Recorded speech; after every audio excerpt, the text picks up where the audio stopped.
السلام علیکم ورحمۃ اللہ وبرکاتہ۔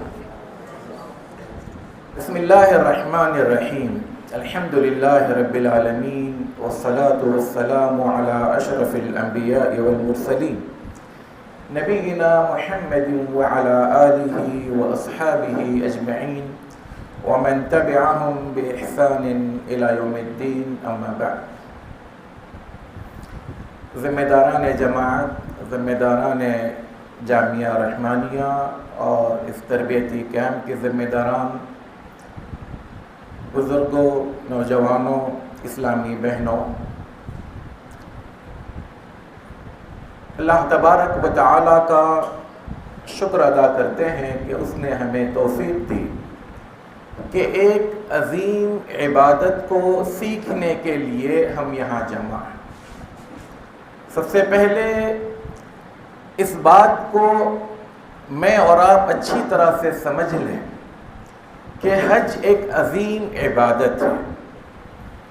یہ عظیم عبادت کو کرنے کے لیے اللہ تبارک و تعالیٰ نے دنیا کی سب سے عظیم ترین سرزمین کا انتخاب کیا، جو مکہ مکرمہ ہے۔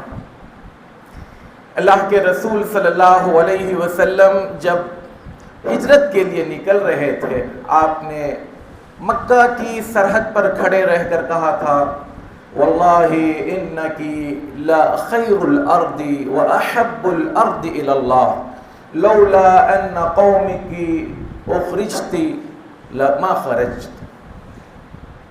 اللہ کی قسم، اے مکہ، تو دنیا کی سب سے بہترین اور سب سے محبوب ترین سرزمین ہے، لیکن اگر تیری قوم مجھے نکلنے پر مجبور نہ کرتی تو میں یہاں سے کبھی نہیں نکلتا۔ اور پھر اس حج کے لیے اللہ تبارک و تعالیٰ نے جن دنوں کا انتخاب کیا، وہ دن دنیا کے 354 دن جو عربی مہینے کے حساب سے ہوتے ہیں، اس میں سب سے بہترین دن کہلاتے ہیں ذوالحجہ کے ابتدائی 10 دن۔ اور پھر حج ایک عظیم عبادت ہے، ذرا آپ اس کی اہمیت کو سمجھیں۔ اس میں توحید کے نعرے جگہ جگہ پر، قدم قدم پر آپ کو بلند کرنا ہے، جو میرے اور آپ کی اصل ہے۔ اس میں اتباع رسول صلی اللہ علیہ وسلم کو اس قدر بہتر انداز میں بندے کو سمجھایا گیا ہے کہ میرے اور آپ کے مزاج، طبیعت میں کچھ بھی ہو، اتباع رسول میرے اور آپ کے لیے اہم ہونا چاہیے۔ اس سفر میں ہمیں ہجرت کا مزہ آتا ہے، اس سفر میں ہمیں اپنے آپ کو کنٹرول کرنا سکھایا گیا ہے۔ اس سفر میں مجھے اور آپ کو اگرچہ کہ روزہ رکھنا نہیں ہے، لیکن روزے کا احساس دلایا جاتا ہے۔ غرض یہ کہ ساری عبادتوں کا نچوڑ حج ہے۔ ابھی آپ نے سنا کیا عظیم اس کا اجر ہے۔ الحج المبرور لیس له جزاء الا الجنہ، حج مبرور کا بدلہ جنت کے سوا کچھ بھی نہیں ہو سکتا، ایک ہی بدلہ ہو سکتا ہے، وہ جنت۔ اور ایک دوسری حدیث جس میں اللہ کے رسول صلی اللہ علیہ وسلم فرماتے ہیں کہ جو حج کرے، کیسا حج، ہم اس کی تفصیلات آگے سنیں گے انشاءاللہ، جس میں رفث نہ کرے، فسوق نہ کرے، تو وہ ایسے نکلتا ہے جیسے وہ اس کی ماں نے اس کو آج ہی جنم دیا۔ ایک نئی زندگی مجھے اور آپ کو اس حج سے ملتی ہے۔ ساری زندگی ماضی کی ڈیلیٹ ہو جاتی ہے، ختم ہو جاتی ہے، لیکن اس حج کو کرنے کے لیے 3 طرح کا سکون چاہیے۔ ذہنی سکون، ذہنی تناؤ کے ساتھ آپ یہ حج نہیں کر سکتے۔ جسمانی صحت کے بغیر آپ یہ حج نہیں کر سکتے۔ دلی اطمینان، اس کے بغیر بھی بندہ حج نہیں کر سکتا۔ لہذا پہلے ہم، جو میرے پاس وقت ہے، اس میں اس بات کو لے کر ہم بات کریں گے کہ حاجی کب، کیوں، کیسے پریشان ہوتا ہے۔ سب سے پہلی چیز، جب آپ اس عبادت کے لیے جا رہے ہیں تو عام طور پر یہاں پر ہم لوگ حج کو جانے کی تو تیاری بھرپور کرتے ہیں، حج کیسے کیا جانا چاہیے اس پر ہماری توجہ نہیں ہوتی۔ کوئی مستند معتبر کتاب پڑھیے، یہ عبادت ہے، اس میں من مانی نہیں چلے گی، اس میں اللہ اور اس کے رسول صلی اللہ علیہ وسلم کے بتائے ہوئے طریقے کے مطابق اگر عمل کرنا ہے تو ظاہر سی بات ہے اس عمل کو سیکھنا پڑے گا۔ اللہ نے قرآن میں کہیں بھی یہ دعا نہیں سکھائی کہ ہمیں نماز پڑھنا سکھا، ہمیں روزہ رکھنا سکھا، ہمیں زکوٰۃ دینا سکھا، لیکن حج کے بارے میں کہا ارینا مناسکنا وتب علینا، اے اللہ تو ہمیں حج کرنے کا طریقہ سکھا۔ سیکھنے کے لیے یہ واحد حج ہے، لیکن جتنی زیادہ اہمیت اسلام نے دی ہے ہمارے حاجی اس کو وہ اہمیت دے نہیں پاتے۔ اس کے لیے بنیادی طور پر جو چیز مجھے اور آپ کو کرنی ہے وہ ایک، آپ حج کرنے کا طریقہ سیکھیں۔ دوسری چیز، آپ کی صحت بہت ضروری ہے اس حوالے سے۔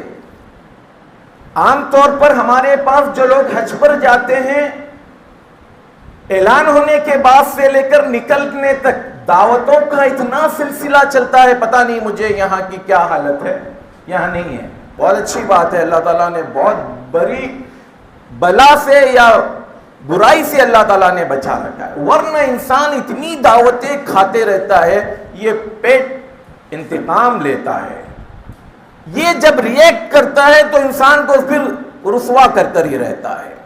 لہذا اگر یہ چیز نہیں ہے تو بہت اچھی بات ہے، آپ ابھی سے سیدھا سادے کھانا کھائیے، کثرت سے پانی پیتے رہیے، روزانہ کم سے کم 5 سے 6 کلومیٹر چلنا شروع کیجیے۔ وہاں پر حج کے میدانوں میں بسا اوقات ہو سکتا ہے آپ کو 10 کلومیٹر چلنا پڑے، تو یہ عادتیں ابھی جب آپ جا رہے ہیں تب جب وہ وقت ہوگا، لیکن یہ کام ابھی سے آپ شروع کیجیے۔ اس کے علاوہ آپ کو کچھ سامان میں تو بہت ساری چیزیں انسان لے جاتا ہے، میں کچھ خاص چیزیں آپ کے سامنے بتاؤں گا تاکہ آپ کو وہاں پر دشواری نہ ہو۔ سب سے پہلی چیز، اگر کوئی بندہ ریگولر دوا استعمال کرتا ہے وہ اپنے ساتھ اپنی دوائیں لے کر جائے، کیونکہ دواؤں کی کمی نہیں ہے۔ آپ کو کون سی دوا سوٹ کرتی ہے کون سی نہیں کرتی ہے وہاں پر تجربہ مت کیجیے، آپ اپنی دوائیں اپنے ساتھ لے جائیے۔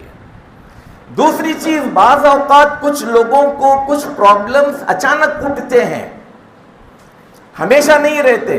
اگر کسی کو ایسا کوئی مسئلہ ہو تو وہ لوگ اپنی پرانی جو فائل ہے وہ اپنے ساتھ اس کی ایک کاپی ضرور لے جائیں۔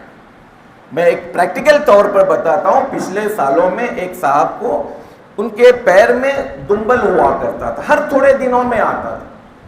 اتفاق سے حج کے دنوں میں وہ دنبل اتنا بڑھ گیا کہ اگر آپ دونوں ہاتھ سے اس کو پکڑنا چاہیں تو نہیں پکڑ سکتے۔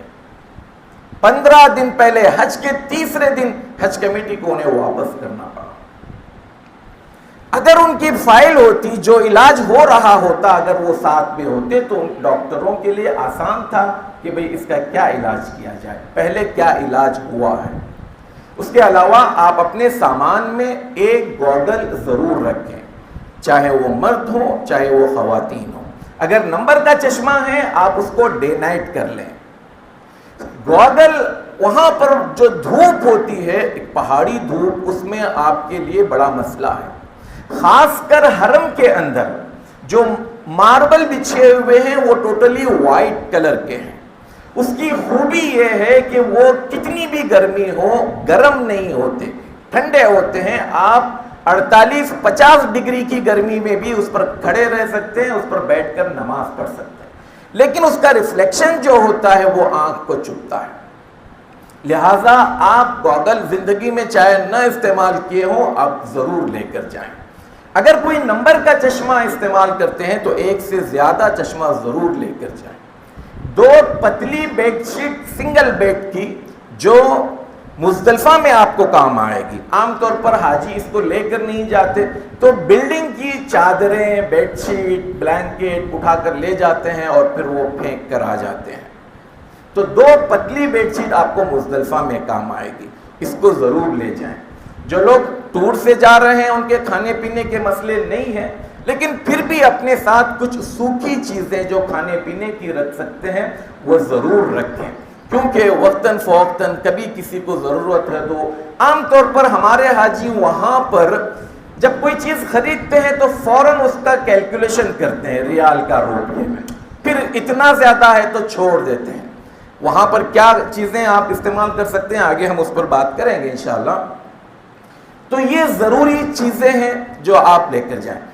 چپل جو مرد حضرات ہیں ایسی پہنے یہاں پر احرام کے وقت میں جس میں آپ کا ٹخنا اور ایڑی نظر نہ آئے. لیکن ایک شوز اگر آپ شوز پہننے کے عادی ہیں تو ضرور اپنے ساتھ رکھیں، اگرچہ کہ استعمال شدہ ہی کیوں نہ ہو، کیونکہ ابھی میں نے آپ سے کہا کہ 10 تاریخ کے بعد سے لے کر 12 تاریخ یا 13 تاریخ تک بسا اوقات آپ کو ہو سکتا ہے 5-5, 7-7, 10-10 کلومیٹر چلنا پڑے، تو چپل چلنے میں یہ مشکل ہوتی ہے. لہٰذا آپ ایک شوز ویسا بھی رکھیں، یا پھر وہاں خریدنا چاہیں وہاں خریدیں، یا پھر چپل میں آپ کو عادت ہے چلنے کی تب بھی کوئی مسئلہ نہیں. مرد حضرات اپنے ساتھ واسلین کی 2 چھوٹی ڈبی ضرور رکھیں. عام طور پر وہاں پر جب خریدنے جاتے ہیں تو وہ مہنگی پڑتی ہیں. اس کا استعمال کیوں کیسے؟ عام طور پر جب ہم احرام کی حالت میں ہوتے ہیں اور اندر کوئی لباس نہیں ہوتا تو جب انسان چلتا ہے تو چل کر پیر آپس میں ٹکرا کر رگڑ پیدا ہوتی ہے، زخم ہوتے ہیں، پھر ایک وقت آتا ہے چلنا مشکل ہوتا ہے. تو احرام کی نیت، حج کے احرام کی نیت کرنے سے پہلے بندہ اگر واسلین لگا لے تو وہ رگڑ سے اسے بچ جائے گا، زخم سے بچ جائے گا. ورنہ بعض اوقات آپ دیکھیں گے کہ لوگ اس طرح سے چلنے لگ جاتے ہیں، ان کا چلنا مشکل ہوتا ہے.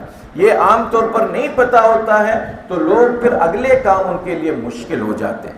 اگر ناریل کا تیل بھی لیں تو بھی چل جائے گا، لیکن ناریل کا تیل جلدی خشک ہو جاتا ہے. اس لیے واسلین میں آگے بتاؤں گا، اس میں یہ خوشبو نام کی کوئی چیز نہیں ہے. اسلام نے جو چیز منع کیا احرام کی حالت میں وہ خوشبو ہے، پرفیوم، عطر وغیرہ. یہ ایک دوا کے طور پر آپ استعمال کر رہے ہیں.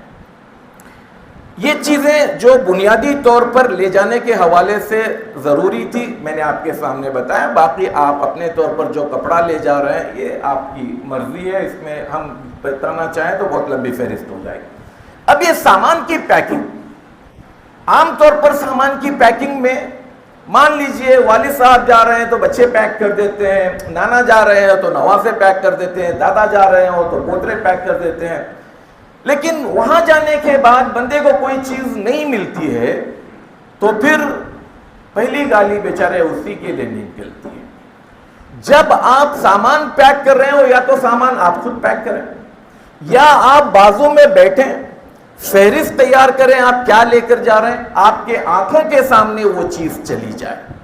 آپ کے آنکھوں کے سامنے جائے گی تو آپ کو یقین ہوگا کہ یہ چیز ہے، نیچے اوپر ہوئی ہے، لہذا آپ اطمینان سے رہ سکتے ہیں. اچھا، عام طور پر ہمارا حاجی پیکنگ جب کرتا ہے تو اس طرح سے کرتا ہے. مان لیجئے میاں بیوی جا رہے ہیں تو بیوی کا پورا سامان ایک سوٹ کیس میں، شوہر کا پورا سامان ایک سوٹ کیس میں. یہ غلطی نہیں کرنا. کیوں؟ بعض اوقات آپ کا بیگ مس ہو سکتا ہے. آپ آدھے کپڑے مان لیجیے ایک سوٹ کیس میں آدھے کپڑے شوہر کے رکھیں، آدھے کپڑے بیوی کے رکھیں، دوسرے سوٹ کیس میں آدھے آدھے رکھیں. دونوں مس ہو جائیں یہ تو مشکل ہے. ایک مس بھی ہو جائے، مان لیجیے آدمی کا مس ہو گیا، اب وہ کپڑے خریدنے سے بھی ہچکچا رہا ہے اور احرام کی حالت میں رہ رہا ہے کہ بھئی بیگ ملے گا تب کپڑے چینج کریں.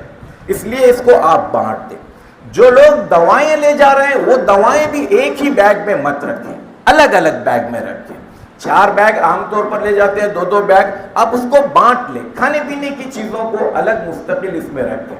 کوئی ایسی چیز مت لے جائیں جس کے اوپر خشخش لگی ہوئی ہے. سعودی عرب کے پاس خشخش نشیلی چیز ہے اور خشخش سے لگی چیز کچھ بھی ہو وہ ضبط کر لی جائے گی، آپ کو نہیں دی جائے گی، لاکھ سر پٹک لیں، آپ لاکھ سمجھانے کی کوشش کریں۔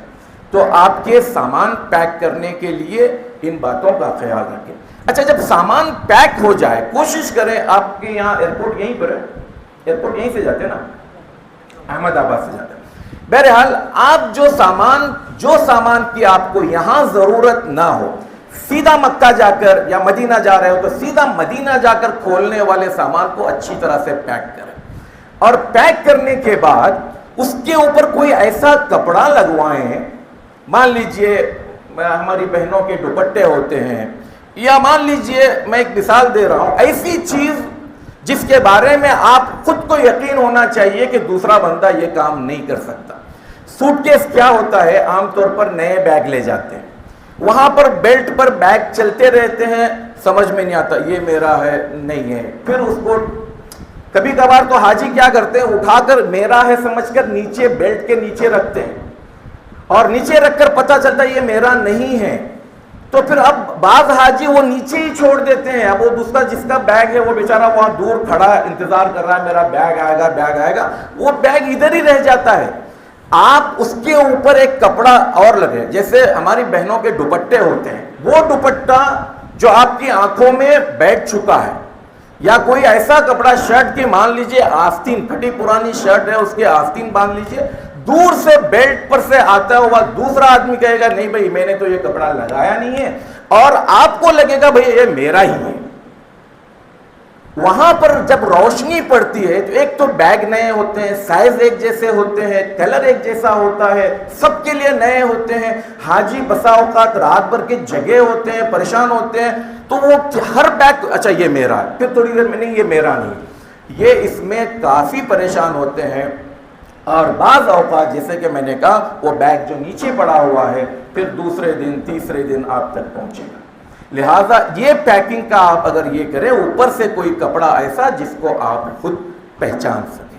اچھا، اب یہاں سے آپ جائیں گے، مان لیجئے یہاں پر احمد آباد سے آپ روانہ ہو رہے ہیں، تو جو لوگ پہلے جا چکے ہیں ان کے لیے تو خیر یہ کوئی بات نہیں ہے، جو لوگ پہلے نہیں گئے پہلی بار جا رہے ہیں، یہ ان کے لیے ہے کہ آپ جتنے بیگ لے کر جا رہے ہیں ان بیگ کے اوپر ٹیگ لگتا ہے، یہ ٹیگ جو ہے مان لیجئے بیگ کو لگتا ہے، اسی کا سیریل نمبر آپ کو اس طرح کے پیپر میں یہ ٹیگ لگاتے ہیں۔ ابھی اس میں دیکھیں ٹیگ 1 2 3 4 5 بیگ اس بندے کے ساتھ اندر گئے، یہ آپ کا پروف ہے۔ اگر مان لیجئے کبھی کیا ہوتا ہے، یہ پریکٹیکل طور پر ریئل میں ہونے والی چیز ہے، بعض اوقات جو بیٹھا ہے کاؤنٹر پر 5 پرنٹ نکالتا ہے، اچانک فون آ گیا، اچانک کسی سے بات کر رہا ہے، تو ایک ٹیگ اس کا پرنٹر میں ہی رہتا ہے، 4 ٹیگ لگا دیا، 5واں ٹیگ آپ کا لگایا نہیں، اور آپ نے بھی یہ 4 بیگ گئے اندر چلے گئے، آپ خوشی خوشی نکل جاتے ہیں۔ بسا اوقات وہ خود بولتا ہے ہو گیا جاؤ، اب ہو گیا، عربی 5واں میرا پرنٹر پر ہے، اب وہاں پر اللہ خیر کرے کسی کا بیگ مس ہو جائے، آپ کے پاس 4 ٹیگ ہیں، تو آپ مان لیجئے 5 بیگ ہیں 4 ٹیگ ہیں، آپ 5ویں کی کمپلینٹ نہیں کر سکتے، مل گیا نصیب، نہیں ملا تو یہ پریشانی کا باعث ہو سکتا ہے۔ ایئرپورٹ پر اس بات کا خیال رکھیں آپ کہ آپ کا بیگ، آپ کا پاسپورٹ، آپ کے ٹیگ یہ ٹھیک سے اندر گئے یا نہیں گئے، آپ جو جتنے گئے ہیں اتنے آپ کو ملے یا نہیں ملے۔ اور پھر اس بات کا بھی خیال رکھیں آپ کے بورڈنگ کارڈ پر یا پاسپورٹ پر سکہ لگا ہے یا نہیں لگا ہے۔ تو یہ کچھ باتیں ہیں جو آپ کو اب یہاں سے لے کر نکلنے تک اور نکلنے سے لے کر ایئرپورٹ تک کی ہوئی۔ آگے کی کچھ باتیں کنٹینیو کروں یا پھر رکنا ہے؟ آگے کی کچھ تو میں کنٹینیو کروں یا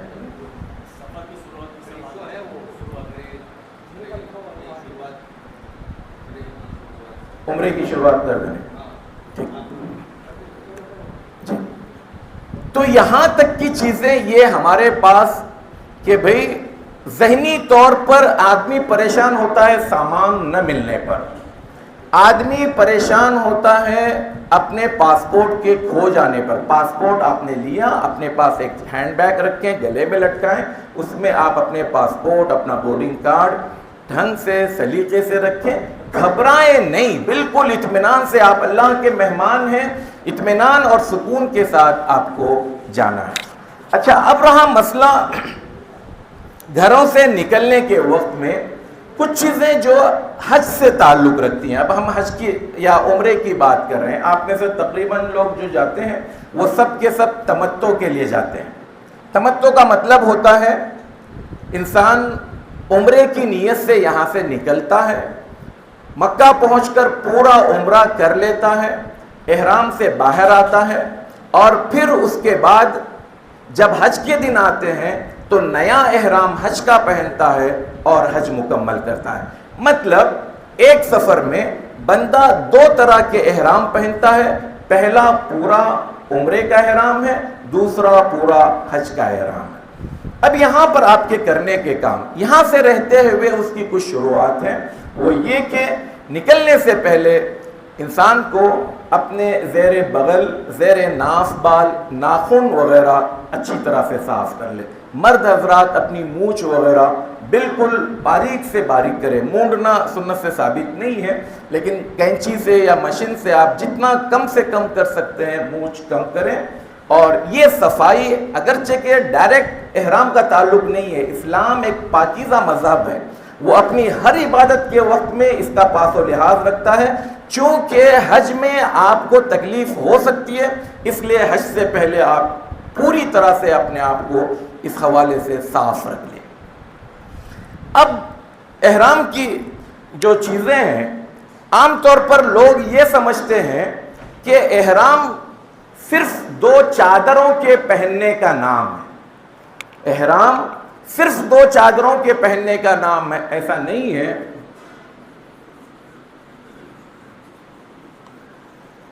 احرام تین چیزوں کا نام ہے.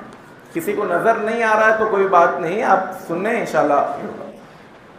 ایک تو احرام جو کپڑے کی شکل میں ہے، یہ ایک حصہ ہے، احرام کا ایک حصہ ہے. مجرد صرف چادر پہن لینے سے کوئی بندہ احرام میں نہیں جاتا. وہ ایک لباس ہے جو عام لباس، پینٹ شرٹ کے بدلے ٹی شرٹ، پینٹ کے بدلے کرتا پیجامہ کے بجائے یا توپ کی جیسے، وہ دو چادریں ہیں. دوسری چیز نیت کرنا، اور تیسری چیز تلبیہ پڑھنا. ہونا یہ چاہیے کہ یہ تینوں چیزیں میقات پر ہو. میقات کا مطلب اللہ کے رسول صلی اللہ علیہ وسلم نے اللہ تعالیٰ کے ذریعے سے مکہ میں انٹر ہونے والے 5 الگ الگ راستوں سے 5 جگہوں کو میقات بنایا ہے. جو مان لیجئے یمن سے آ رہے ہیں، عراق سے آ رہے ہیں، شام سے آ رہے ہیں، انڈیا پاکستان بنگلہ دیش سے آ رہے ہیں، تو ہر ایک جگہ سے آنے والے کو ایک ایک میقات بنائے. یہ ہونا یہی چاہیے کہ افضل بندہ میقات سے احرام باندھے.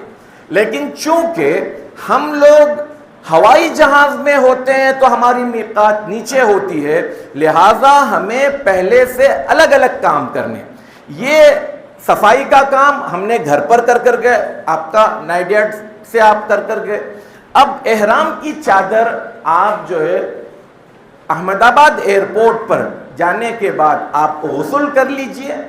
غسل کر آپ احرام کی چادر پہنے. یہ مرد حضرات کے لیے احرام کی 2 چادر. احرام ہے،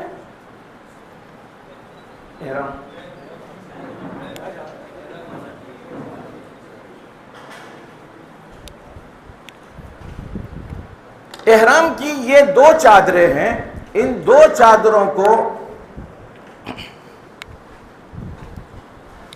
2 چادروں میں ایک چادر آپ کو اوپر کی طرف باندھنا ہے. یہ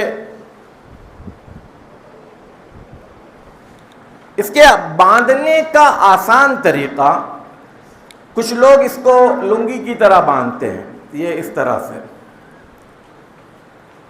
اس میں دو خدشے ہیں. سب سے بڑا خدشہ یہ کہ سطر پوشی نہیں ہوتی. ہمیشہ خطرے کی اس میں رہتا ہے کہ بندہ مان لیجئے لیٹا ہوا ہے, بیٹھا ہوا ہے, تو یہ سامنے سے کھلنے کے چانسز ہے, بالکل کھلا ہوا ہے. لہٰذا یہاں پر جو طریقہ میں آپ کو بتا رہا ہوں, اس کے 3 فائدے ہیں. نمبر 1 فائدہ یہ ہے کہ اس میں سطر بالکل آپ کا ڈھکا رہتا ہے, کیسے بھی آپ سوئیں انشاءاللہ کوئی مسئلہ نہیں بنے گا. دوسری چیز یہ, آپ اگر قدم بڑھا کر بھی چلنا چاہیں تو اس میں قدم ایک درمیانی, اس میں آپ لمبے قدم بھی چل سکتے ہیں طواف میں, سعی میں اگر دوڑ لگا رہے ہیں تو. تیسرا یہ کہ یہ اس طریقے سے باندھنے کے بعد آپ کو بیلٹ یا کچھ اوپر سے لگانے کی ضرورت نہیں. یہ دیکھیں یہاں پر آپ اس کو پورا یہاں تک لیں, یہاں آنے کے بعد اس کو آپ اس طرح سے کریں اور اس کو اب آپ فولڈ کریں. اس کو اس طرح سے فولڈ کریں کہ آپ کی ناف نظر نہیں آنا چاہیے اور ٹخنا نظر آنا چاہیے. سمجھ میں آئی جی؟ یعنی آپ کے احرام میں بعض اوقات لوگ اس کو نیچے باندھتے ہیں, پورا ناف نظر آتا ہے. ویسے ہی مرد کی جو سترہ ہے, یعنی اس کا جو لباس اسلام نے طے کیا ہے, اس میں ناف نظر نہیں آنا چاہیے. احرام میں بدرج اولا اس کا اہتمام ہونا چاہیے. تو آپ یہ اس طرح سے باندھیں. اب دیکھیں یہ یہاں پر کس طرح سے بند ہے, پیک ہے. تو آپ لمبا قدم بھی لینا چاہیں تو یہ اس طرح سے لے سکتے ہیں, دوڑنا چاہیں بعد میں بتاؤں گا وہاں پر, یہ دوڑ بھی سکتے ہیں. تو آپ احمد آباد ایئرپورٹ سے نہا دھو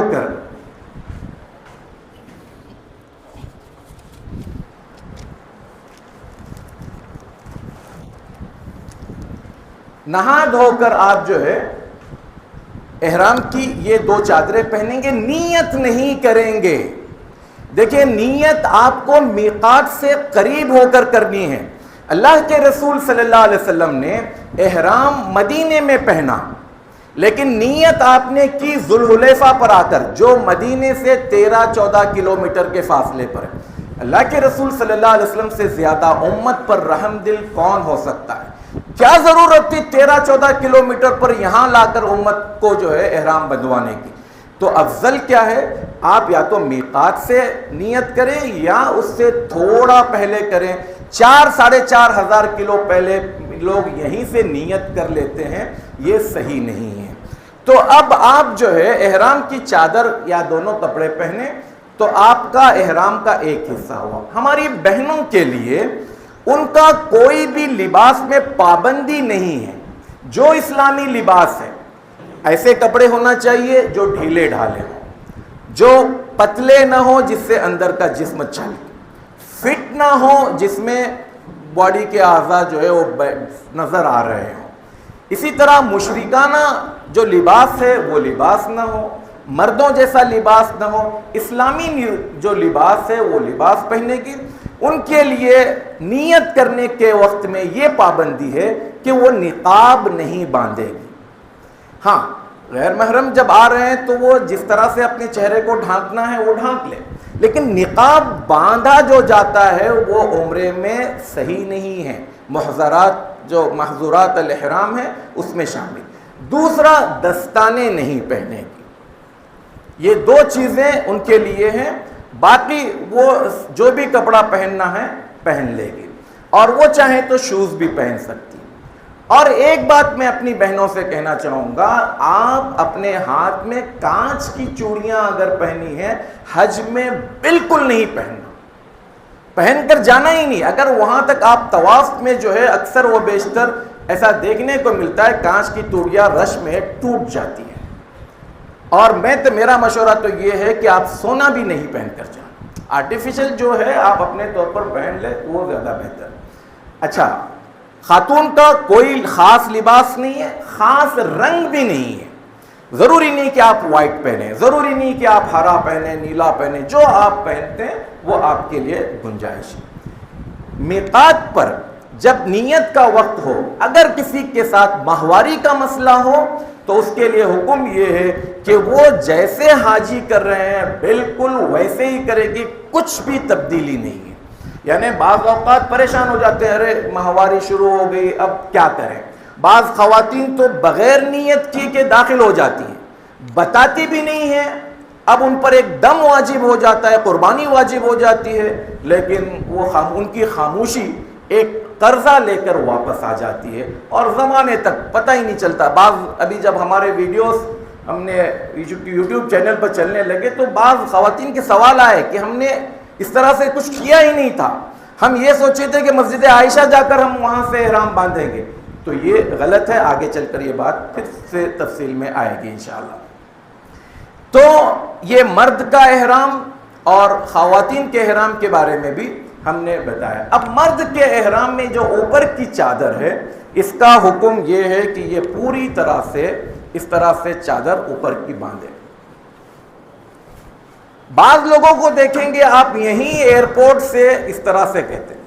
یہ جو اجتباء کیا جاتا ہے یہ صرف اور صرف طواف کرنے کے وقت میں شروع کریں گے، طواف ختم ہوتے ہی ختم کریں گے. نہ طواف سے پہلے اجتباء ہے نہ طواف کے بعد اجتباء ہے. بعض لوگ نمازوں میں بھی اس طرح کرتے ہیں اور کچھ لوگوں کو تو آپ دیکھیں گے مینا، عرفات، مزدلفہ میں سخت ترین دھوپ میں بھی یہ پورا جل کر کالا ہو رہا ہوگا پھر بھی کھلا رکھتے ہیں. یہ غلط ہے. تو آپ یہ اس بات کا اہتمام کریں. ضمناً میں ایک بات بتاؤں، یہ تو احرام بہت مناسب ہے، نہ بہت پتلا ہے نہ موٹا ہے. بعض احرام ذرا موٹے ہوتے ہیں. جنرلی جب آدمی طواف کر رہا ہوتا ہے یا سعی کر رہا ہوتا ہے تو یہ بار بار جو ہے اس طرح سے گرتے رہتا ہے. گرتا ہے تو بس حاجی کیا کرتے ہیں، اٹھاتے ہیں پھینکتے ہیں، یہ اٹھاتے ہیں یہ پھینکتے ہیں. بھئی یہ اگر مضبوط ہو، تھوڑا موٹا ہو، آپ کے پیچھے کوئی ماں ہوگی، کوئی بزرگ ہوگا، کوئی چشمے والا ہوگا جس سے اس کو تکلیف ہوگی، لہٰذا یہ پھینکے نہیں، اس کو سلیقے سے رکھے.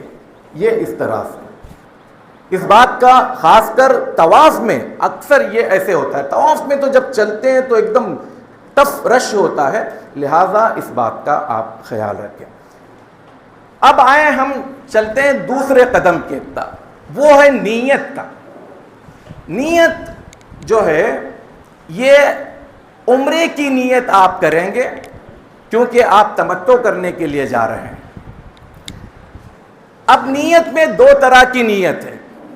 ایک نیت کنڈیشن والی ہے اور ایک نیت بالکل کھلی ہے. کنڈیشن والی کیا مطلب، اس کو سمجھیے. اگر انسان کو ڈر ہے، خوف ہے کہ مجھے کچھ آگے چل کر رکاوٹ آ سکتی ہے، کچھ بیماری ہو سکتی ہے، حالات خراب ہو سکتے ہیں. سعودی حکومت اب آج کل تو جنگوں کے حالات ہمیشہ وہ ایک دوسرے کو ڈرانے کے رہتے. پچھلے آپ نے دیکھا ہوگا کورونا کے وقت میں جدہ ایئرپورٹ سے لوگوں کو واپس کر دیا گیا. کوئی بھی مصیبت، پریشانی، آفت، بیماری آ سکتی ہے تو یہ کنڈیشن اسلام نے دیا. آپ دو جملے ہیں، ایک تھوڑا سا لمبا ہے، دوسرا تھوڑا آسان ہے. اللہم ان حبسنی حابس فمحلی حیث حبستنی. اے اللہ اگر مجھے راستے میں کوئی رکاوٹ پیش آئے گی تو جہاں رکاوٹ پیش آئے گی میں اپنا احرام کھول دوں گا، آزاد ہو جاؤں گا. اب آپ کو نہ دم دینا ہوگا نہ یہ عمرہ یا حج آپ پر قرض رہے گا. اگر آپ نے کنڈیشن نہیں کی، اور اللہ خیر کرے سب کے ساتھ ایسا کوئی معاملہ نہ ہو، اگر کبھی رکاوٹ آئی تو آپ کو احرام سے باہر آنے کے لیے، اور احرام جب میں کہہ رہا ہوں تو یہ مردوں کے لیے دو چادریں، خواتین بھی آلریڈی اپنے لباس میں احرام میں ہی ہیں، تو لہٰذا انہیں اپنے احرام سے باہر آنے کے لیے ایک دم دینا ہوگا. اب اس میں علماء کے درمیان اختلاف ہے، یا تو مکہ میں دینا ہے، مکہ کے غریبوں میں بانٹنا ہے، یا جس جگہ روک دیے گئے وہیں دینا ہے اور پھر آپ کو باہر آنا ہے.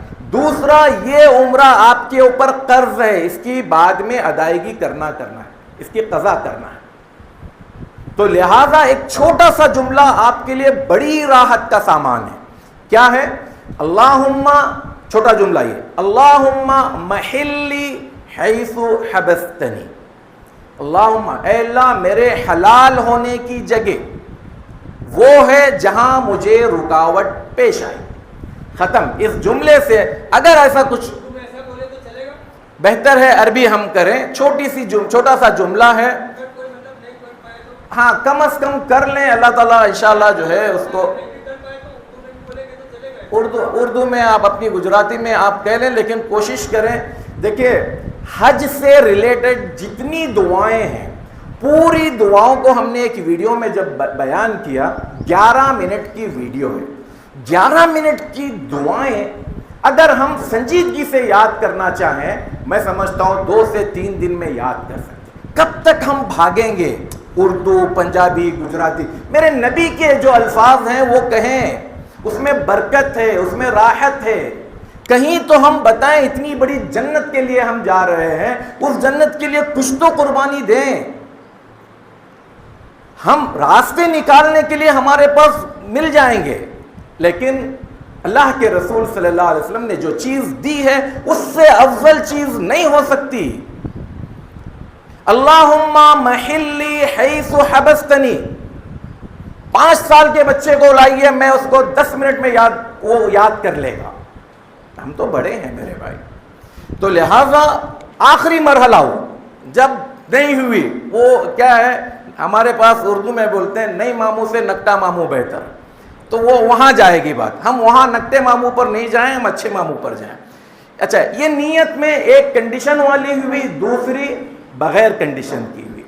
آپ یہ نیت کر لیں. یہ نیت کہاں کریں گے؟ جب آپ احمد آباد ایئرپورٹ سے نکلے اور جدہ ایئرپورٹ آپ سے 200-300 کلومیٹر کے فاصلے پر ہو, اناؤنس ہوتا ہے کہ بھئی ہم میقات سے گزرنے والے ہیں, تو آپ اس وقت میں یہ نیت کر لیں. تھوڑا پہلے تو ٹھیک ہے. اب یہاں پر بھی لوگ جب ہمارا ویڈیو وائرل ہوا, ارے نہیں شیخ سو گیا تو یہ ہوا, تو ارے بھائی یہ سب چیزیں عبادت کے لیے جا رہے ہیں. جاگو, کہیں تو بھی جاگو مسلمانوں. اتنی عظیم عبادت کے لیے بھی بندہ سو کر جائے, بے خیالی میں جائے, تو پھر وہاں پر 2 چیزیں ہیں آپ کے پاس. اگر میقات آپ نے کراس کر لیا, نیت میقات سے پہلے نہیں کی, تو آپ کے پاس 2 آپشن ہیں. یا تو جدہ ایئرپورٹ پر اترنے کے بعد پھر آپ طائف کی میقات جائیں جو مکہ کے قریب ہے, اور وہاں سے احرام باندھ کر آئیں, یا تو پھر دم دیں. دونوں بھی آسان نہیں ہے. اس لیے وقت پر جاگتے رہیں, وقت پر صحیح کام کریں, یہ ہمارے لیے زیادہ بہتر ہے. اس کے بعد آپ تلبیہ پڑھیں گے, لبیک اللہم لبیک لبیک لا شریک لک لبیک. اس طرح سے یہ تینوں کام, اور اگر اس کو آپ 2 گنیں گے تو 4 کام ہونے کے بعد اب آپ احرام میں داخل ہو گئے. احرام میں داخل ہونے کے بعد آپ پر پابندیاں ہیں. مرد حضرات سلا ہوا کپڑا نہیں پہن سکتے, سر نہیں ڈھانک سکتے. سر نہیں ڈھانک سکتے کا مطلب ایسی کسی چیز سے جو سر سے لگی ہوئی ہے, ٹوپی, امامہ یا رومال, یا پھر ایک اور چھتری آتی ہے جس کو ایسا بیلٹ لگا کر پہنتے ہیں, وہ چھتری بھی نہیں. ہاں, دوسری چھتری آپ جو ہاتھ میں پکڑ رہے ہیں سر سے ہٹ کر ہے, آپ وہ استعمال کر سکتے ہیں, یا آپ سر پر سامان بھی رکھ سکتے ہیں. پہننا جس کو کہتے ہیں وہ. یہاں پر ایک غلط فہمی کا بھی ازالہ میں کر دوں. بعض اوقات جب یہ کہا جاتا ہے کہ سلا ہوا لباس نہ پہنے, تو لوگ سمجھتے ہیں کہ اس میں سلائی ہی نہیں چاہیے. ایسا نہیں ہے. مان لیجئے احرام ہے, اس کے دھاگے نکل رہے ہیں, میں اس کو سیل دوں تو یہ سلا ہوا نہیں ہے. سلا ہوا مطلب میرے باڈی سے متعلق, جس کے آستین ہو, جس کے پینچے ہو, جو میرے باڈی پر کے حساب سے سلا ہوا ہو, یہ اس کا مقصد. بعض لوگ بیلٹ پر ارے سلائی ہے یہ نہیں لے سکتے اس پر, بلکہ اگر کوئی انسان اس احرام میں ایک چھوٹا سا جیب بنانا چاہے بنا سکتا ہے, کوئی حرج نہیں ہے. وہ لباس نہیں ہوا. چپل پر اگر سلائی ہو تو چل سکتی ہے, یہ سلائی مقصود نہیں. اصل میں یہ لفظ اللہ کے رسول صلی اللہ علیہ وسلم کا دیا ہوا لفظ نہیں ہے, یہ فقہاء اور علماء کی اصطلاح ہے. اللہ کے رسول صلی اللہ علیہ وسلم نے صاف لفظوں میں کہا قمیص نہ پہنے, ٹوپی یا امامہ نہ پہنے, سروال پیجامہ نہ پہنے, پینٹ, یہ اس طرح کی چیزیں نہ پہنے, اس سے مراد یہ ہے. تو اب آپ جو ہے احرام میں داخل ہو گئے تو کیا کیا چیزیں؟ خوشبو نہیں لگا سکتے، خواتین تو ویسے ہی نہیں لگا سکتی، لیکن مرد حضرات جو ہے یہ احرام پہننے کے بعد خوشبو نہیں لگا سکتے۔ ایک چیز جو چھوٹ گئی، آپ جب غسل کر کر احرام پہننے سے پہلے مرد حضرات خوشبو، عطر اگر چاہیں اپنی پوری باڈی پر، چاہیں نہیں بلکہ لگانا چاہیے، اللہ کے رسول صلی اللہ علیہ وسلم کی سنت ہے، احرام پہننے سے پہلے، نیت کرنے سے پہلے خوشبو لیں، اپنی پورے باڈی میں ایسا مل لیں کہ اب اس کی خوشبو تو جسم میں رہ جائے، لیکن اگر احرام پہنا جائے تو اس کے اوپر اس کے داغ دھبے نہ آئیں، یعنی جسم سے خوشبو آ رہی ہے اور اس کے کوئی اثرات جسم پر نہیں ہے، اچھی طرح سے آپ نے جذب کر دیا، اس کو مل لیا، تو یہ کیا جا سکتا ہے۔ خوشبو نہیں لگا سکتے، بال نہیں کاٹ سکتے، ناخن نہیں کاٹ سکتے، اور ایسی بات نہیں کر سکتے جو سیکس سے متعلق ہے، پھر شکار نہیں کر سکتے، یہ تو ہونا نہیں ہے لیکن پھر بھی چونکہ ضمناً بات ہے تو اس کو میں بتا رہا ہوں۔ پھر اس کے علاوہ نکاح کی باتیں نہیں کر سکتے، یعنی کوئی دیکھ کر ارے یہ ایسا ہے، اس کے ساتھ مطلب کچھ بات چیت کی جائے، کوئی نکاح سے چاہے اپنا خود کا ہو، اپنی آل اولاد کا ہو، وہاں پر اس قسم کی کوئی بات آپ نہیں کریں گے۔ اور پھر کوئی ایسا کام جس سے انسانی جسم میں، جیسے مان لیجئے منی کا خروج ہو، اس طرح کی چھیڑ چھاڑ بھی وہ نہیں ہوگا حالت احرام میں۔ انسان جب احرام میں داخل ہو گیا اس کو ان تمام چیزوں کا پاس و لحاظ رکھنا ہوگا۔ اب آپ اس میں داخل ہو گئے احرام میں اور آپ پہنچے ہیں جدہ ایئرپورٹ پر، ہو سکتا ہے کچھ لوگ مدینہ ایئرپورٹ جا رہے ہوں تو ان کو تو احرام یہاں سے پہننے کی ضرورت نہیں ہے، وہ مدینے سے نکلیں گے اور ذوالحلیفہ سے وہ اپنا احرام باندھ لیں گے۔ یہاں تک کہ چیزوں میں کوئی چیز باقی ہو تو آپ پوچھ سکتے ہیں تاکہ پھر ہم آگے جائیں۔ تو کوئی چیز ہے ایسی جو نہیں سمجھ میں آئی ہو یا ادھوری ہو یا مجھ سے کوئی چیز چھوٹ گئی ہو، اس کی تفصیل؟ جی، اس میں ایسا بولتے ہیں کہ اگر بال 1 2 3 تک ٹوٹے تو کوئی حرف نہیں ہے، آگے ٹوٹے تو دیکھیں اس کی بھی وضاحت یہ ہے، ایک ہوتا ہے توڑنا اور ایک ہوتا ہے ٹوٹنا۔ مجھے پتا ہے کہ میرے بال گرتے ہیں، بیٹھا ہوں سر کھجاتے ہوئے، یہ نہیں چلے گا، لیکن گر جاتے ہیں، کچھ ہیں جن کے بال گرتے رہتے ہیں۔ آپ اپنی طرف سے کوئی ایسی چیز نہیں کرو گے جس سے بال گریں، خود سے گر جائیں آپ اس کے مسئول نہیں ہیں اور اس میں شامل نہیں ہیں۔ ناخن مثال کے طور پر، ناخن خود سے تو نہیں، ایک بندہ ہے اس کو عادت ہے ناخن منہ سے یا دانتوں سے توڑنے، یہ عادت عمرے میں خاص کر حالت احرام میں علماء نے اس کو بھی شامل کیا ہے کہ یہ بھی صحیح نہیں ہے۔ تو اب 1 گرے 2 گرے 3 گرے آپ اپنی مرضی سے نہ کریں۔ ایک ہوتا ہے بال نکالنا، بال نکالنا یہ محظورات میں آئے گا، گر گئے، نیچرلی گرتے ہیں بال، تو اگر ایسا دیکھا جائے تو پھر کوئی بھی حاجی اس سے محفوظ نہیں رہے گا۔ اسلام مجھے اور آپ پر ایسے قانون نہیں نافذ کرتا جو میرے بس کے باہر ہے، لا یکلف اللہ نفسا الا وسعہا، تو ہم اپنی طرف سے ایسا نہیں کریں گے، اگر ہو جائے تو کوئی مسئلہ نہیں۔ ناخن مان لیجئے کہیں چلتے چلتے پیر کے ناخن کو ٹھیس لگی، ٹھوکر لگی، آدھا ناخن اکھڑ گیا، اب اگر اس کو چھوڑ دیا جائے وہ بار بار آپ کو تکلیف دے گا، وہ آپ نکال سکتے ہیں کیونکہ وہ آپ کو تکلیف دے رہا ہے، لیکن آپ اپنی طرف سے اس طرح کی کوئی چیز نہیں کرو گے۔ جی کوئی اور چیز؟ جی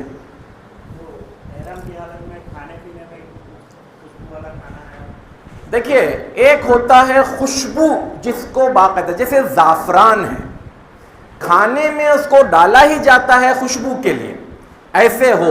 اب مسالہ جات کے جو کھانے ہیں اس طرح کے کھانے میں کوئی مسئلہ نہیں ہے، تو ایسا چیز جو باقاعدہ خوشبو میں بھی استعمال ہوتا ہو جیسے زعفران، تو اللہ کے رسول صلی اللہ علیہ وسلم نے اس سے منع کیا۔ جی کوئی مسئلہ نہیں ہے، کھا سکتے ہیں آپ کھانے کے ساتھ۔ اچھا احرام میں یہ چیزوں میں آپ نیا ہو پرانا ہو سفید ہو دوسرے رنگ کا ہو، بہتر ہے سفید ہو، بہتر ہے نیا ہو۔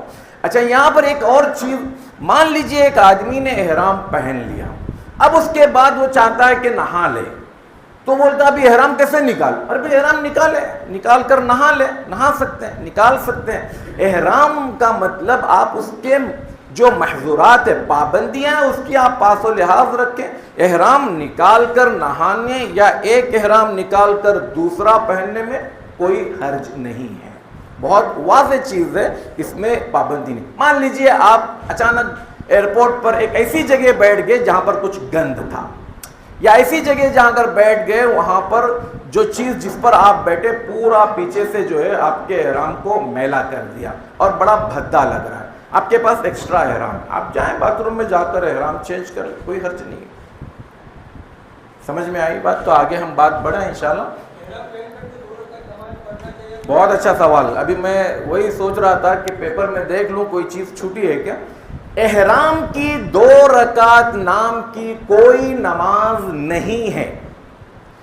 اللہ کے رسول صلی اللہ علیہ وسلم نے فرض نماز کے بعد احرام باندھا۔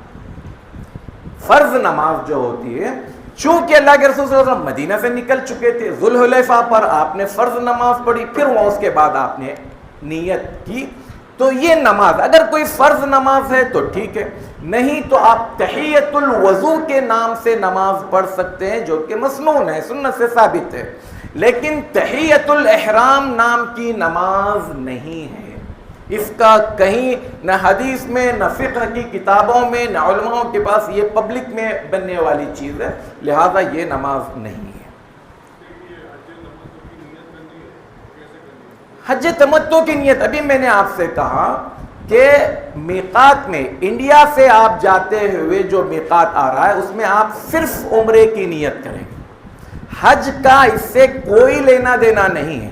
جب آپ 8 تاریخ کو یا 7 تاریخ کو احرام حج کی جب نکلیں گے تو وہاں پر صرف حج کی نیت کریں گے، تو یہاں پر عمرہ اور حج 2 الگ الگ احرام میں ہیں، آپ کو یہاں پر حج کی نہیں کرنا ہے، وہاں پر عمرے کا تذکرہ نہیں کرنا ہے، یہ اس کو تمتع کہتے ہیں۔ جو لوگ قران کر رہے ہیں، قران کرنے والے تو جنرلی ہمارے پاس نہیں ہیں، لیکن میں پھر بھی سمجھ میں آنے کے لیے کہ قران والے ایک ہی احرام میں عمرے اور حج دونوں کی نیت کرتے ہیں۔ نیت ایسی ہوتی ہے کہ اللہ میں لبیک عمرتن و حجن، کیونکہ بیچ میں آپ احرام کھولتے نہیں ہیں، کنٹینیو ہے ایک ہی احرام۔ حج افراد میں صرف حج کا احرام باندھتے ہیں، لہذا وہ اس میں تو عمرے کا کوئی لینا دینا نہیں ہے، ٹھیک ہے۔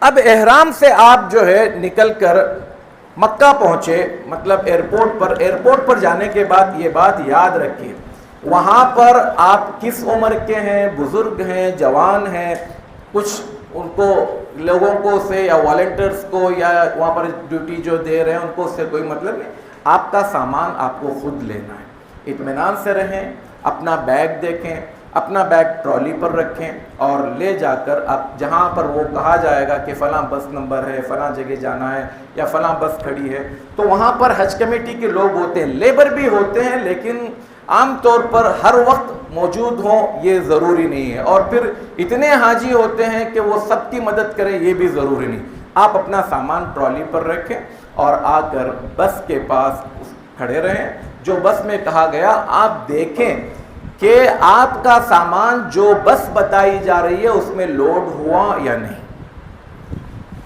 بعض اوقات کہیں سائڈ میں آپ نے رکھا اور وہ رہ گیا، ایسا نہیں ہونا چاہیے، آپ کی نظر اس پر ہو۔ ایئرپورٹ پر آپ کھا پی لیں، ٹوائلٹ وغیرہ سے فارغ ہو جائیں، کیونکہ اگرچہ کہ جدہ ایئرپورٹ سے مکہ زیادہ دور نہیں ہے، لیکن بیچ میں چیک پوائنٹ پر یا راستے میں کوئی بھی چیز کے لیے انکوائری کے لیے دیکھنے کے لیے وقت لگتا ہے، لہذا کھا پی کر آرام سے جو کچھ آپ کے پاس ہے اس کو آپ جو ہے تیار رہیں، تاکہ اگر دیر درست ہو جائے تو آپ کو مکہ پہنچنے تک بھی کوئی مشکل نہ پڑے۔ پانی آپ اپنے ساتھ میں رکھیں، لہٰذا یہ ضروریات کی چیزیں ہیں، چھوٹی چھوٹی چیزیں ہیں، بعض اوقات انسان کو تکلیف دیتی ہے، خاص کر وہ لوگ جو بی پی یا شوگر وغیرہ کے پیشنٹ ہیں، اللہ تعالیٰ سب کو بیماریوں سے محفوظ رکھے، لیکن اس بات کا آپ اپنے طور پر خیال رکھیں۔ اچھا، جب آپ پہنچے مینا میں، عزیزیہ میں، کپڑا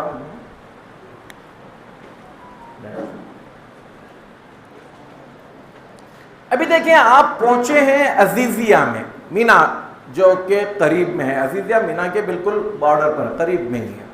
عزیزیہ میں پہنچنے کے بعد آپ سب سے پہلے اپنے آپ کا جائزہ لیں۔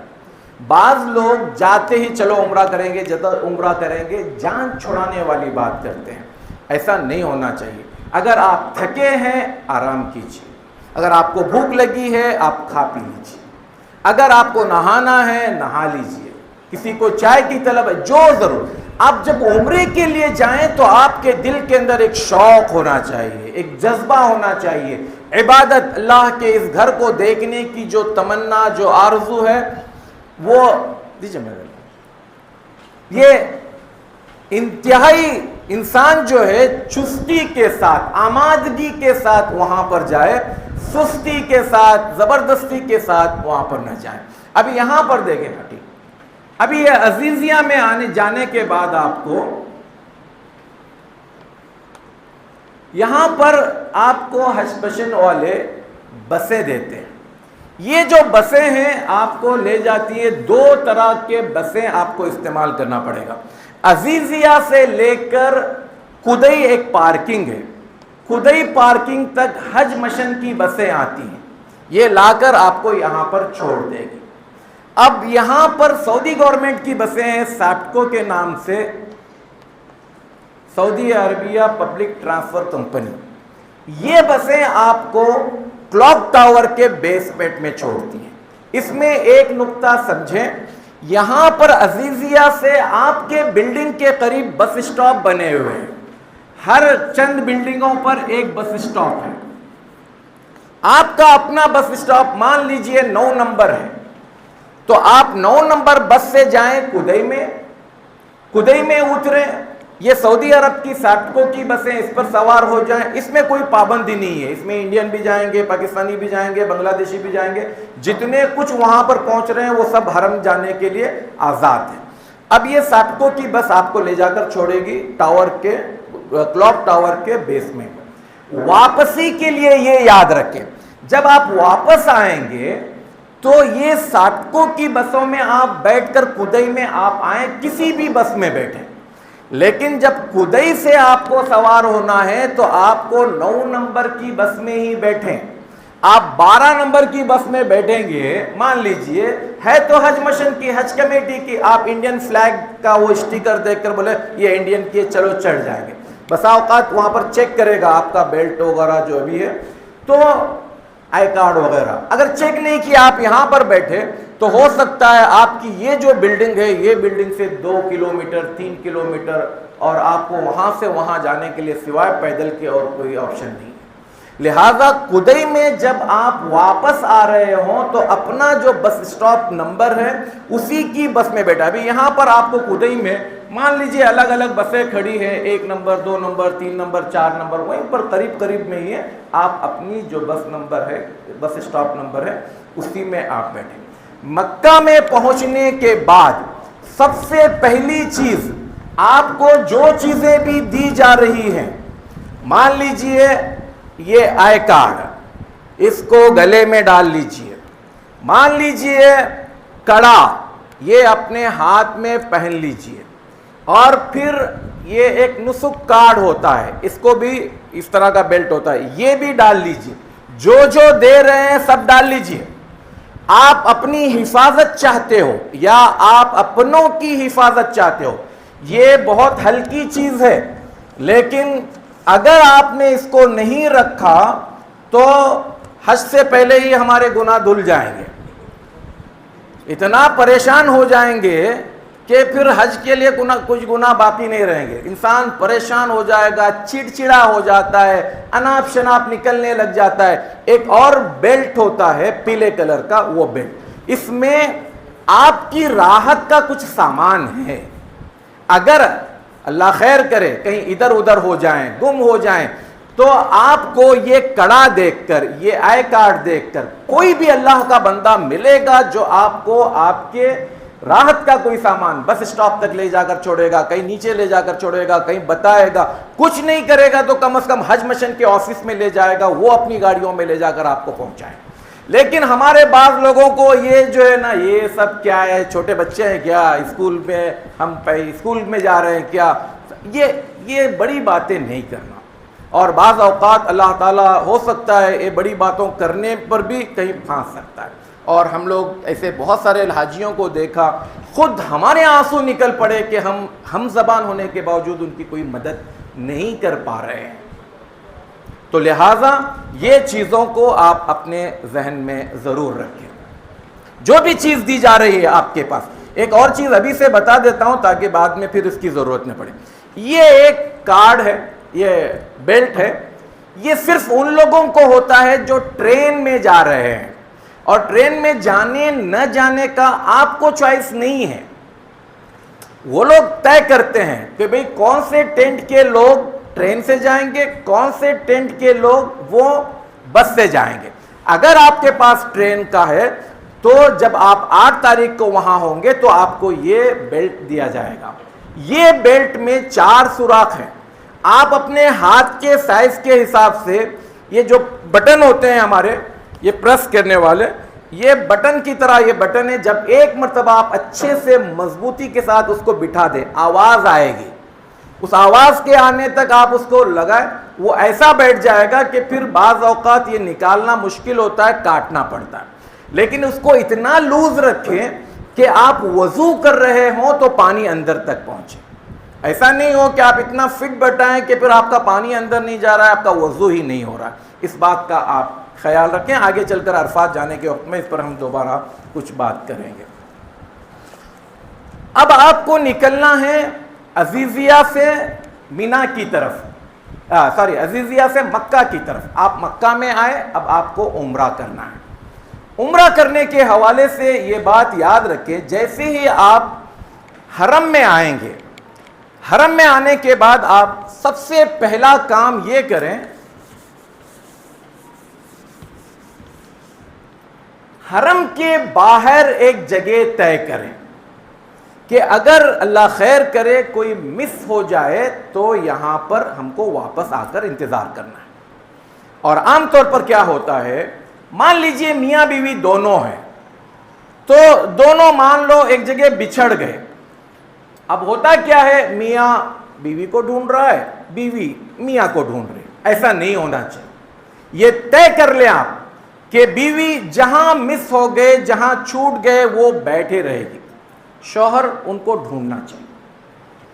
دونوں ایک دوسرے کو ڈھونڈ رہے ہیں. مان لیجئے یہاں پر یہ تھے, یہاں پر یہ تھے. یہ بندہ ڈھونڈتے ڈھونڈتے یہاں پر آنے سے 2 منٹ پہلے یہ خاتون نکل کر ادھر ڈھونڈنے کے لیے. یہ ریئل کی بات ہے, میں فرضی بات نہیں کر رہا ہوں. اس میں آدمی پھر پریشان ہوتا ہے. ایک اپنی جگہ پر بیٹھے رہنا, خاتون بیٹھے رہے گی اور شوہر جو ہے وہ اسی علاقے میں جہاں مس ہوئی ہے وہاں پر. ایک علاقہ آپ باہر کریں اور کوشش کریں حرم کے گیٹ کے قریب کا جگہ نہ تکیں, تھوڑا سا دور کی کریں. ایک تو کلاک ٹاور, ہلٹن ہوٹل ہے, التوحید انٹر کانٹیننٹل ہے, یا التوحید انٹر کانٹیننٹل اور ہلٹن کے بیچ میں ایک ٹوائلٹ ہے. یہ ایسی جگہ ہیں جہاں پر آسانی سے آپ ایک دوسرے کو دیکھ سکتے ہیں. پہلا کام آپ باہر کا دیکھ لیجئے. جاتے ہوئے تلبیہ پڑھتے ہوئے انتہائی ذوق شوق کے ساتھ, دل کے اندر ایمانی جذبہ ہونا چاہیے کہ ہم زندگی کی ایک بڑی خواہش کو آج پورے کرنے جا رہے ہیں. عظیم اللہ تعالیٰ کے کعبۃ اللہ کو دیکھنے جا رہے ہیں, اور اس کا ایک ذوق شوق کے ساتھ ساتھ دل میں یہ الفاظ, یہ خیال آنا چاہیے کہ اے اللہ مجھے اس عمل کے بدلے میں تیری مغفرت چاہیے. اندر جانے کے وقت میں عام طور پر یہ ہمارے حاجیوں کی عادت کیا ہوتی ہے, کعبے پر پڑھنے والی پہلی نظر قبول ہوتی ہے, پہلی دعا قبول ہوتی ہے. ایسا کسی بھی صحیح حدیث سے ثابت نہیں ہے. کعبۃ اللہ پر پہلی, اب لوگ بیچ راستے میں کھڑے ہو جاتے ہیں. ارے بھئی دوسروں کے آنے جانے کا راستہ ہے. ایک بات یاد رکھے, بیچ راستوں میں نہ بیٹھیں, نہ نماز پڑھیں, نہ انتظار کریں, کیونکہ کب کس وقت میں پیچھے سے ایک ریلا آئے, دھکا دے, گر جائے, ایک کے اوپر ایک گرے. لہذا جو مین راستے ہیں, چلتے چلتے آپ کو کعبۃ اللہ نظر آئے, پہلی بات تو یہ ثابت ہی نہیں ہے، ایک ضعیف حدیث بھی نہیں ہے جس میں یہ بتایا گیا ہو کہ کعبۃ اللہ پر پڑھنے والی نظر جو ہے وہ پہلی دعا قبول ہوگی۔ اگر مان لیجئے ہم اس کو لے کر بھی چلیں، چلو پہلے کعبۃ اللہ کی پہلی نظر پڑھنے کے بعد دعا کرنا، چلتے چلتے پڑھیے ربنا آتنا فی الدنیا حسنہ وفی الآخرۃ حسنہ وقنا عذاب النار، اس سے بہترین دعا اور کیا چاہیے جو اللہ تعالیٰ نے ہمیں سکھایا ہے۔ اب آپ اندر مطاف میں جانے کے بعد، کعبۃ اللہ کے اندر جانے کے بعد بھی اب آپ یہاں پر کوئی ایک اور جگہ طے کیجئے۔ یہاں پر 5 گیٹ ہیں، مان لیجئے یہ صفا گیٹ ہے، یہ الفتح گیٹ ہے، یہاں پر العمرہ گیٹ ہے، یہاں پر الفہد گیٹ ہے، اور یہ یہاں پر کنگ عبدالعزیز گیٹ ہے۔ اندر سے آپ کو کچھ نہ کچھ بڑی علامتیں نظر آتی ہے یا مینار نظر آتے، مینار انہی گیٹوں پر ہیں، بڑے بڑے مینار، باقی گیٹ پر مینار نہیں۔